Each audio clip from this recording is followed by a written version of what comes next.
Valsad city police સ્ટેશનની હદમાં આવેલ એક ફ્લેટમાં દિવસના 3:30 થી 4 વાગ્યાના વચ્ચેના સમયમાં બાઇક ઉપર આવેલા બે ઈસમોએ ઘરફોડ ચોરીને અંજામ આપ્યો હતો। 10 લાખથી વધુની રકમના દાગીના અને રોકડ રકમની ઘરફોડ કરવામાં આવી હતી। આ ગુનાની ગંભીરતાને ધ્યાને રાખીને વલસાડ સિટી પોલીસ સ્ટેશનની ટીમ અને ક્રાઇમ બ્રાન્ચ તમામ ટીમો કામે લાગેલી હતી। આ ગુનામાં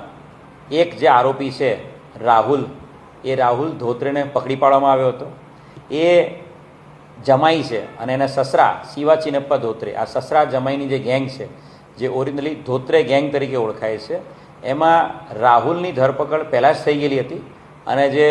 મુખ્ય સૂત્રધાર અને આ જે ધોત્રે ગેંગનો મુખ્ય મેઇન વ્યક્તિ એ શિવા ચિનપ્પા ધોત્રે એ લાંબા સમયથી આ ગુનામાં નાસ્તો ફરતો હતો અને શિવા ચિનપ્પા ધોત્રે એની ચોક્કસ હકીકત આપણા ક્રાઇમ બ્રાન્ચના કોન્સ્ટેબલ કુલદીપસિંહ અને હરદીપસિંહને મળી હતી અને આ શિવા ચિનપ્પા ધોત્રેને મહારાષ્ટ્રમાંથી એને પકડી પાડવામાં આવ્યો છે। આ આરોપી શિવા ચિનપ્પા ધોત્રે એની વિરુદ્ધમાં 13થી વધુ અલગ અલગ ઘરફોડ, ચોરી અને લૂંટના ગુના દાખલ થયેલા છે અને આ શિવા ચિનપ્પા ધોત્રે એ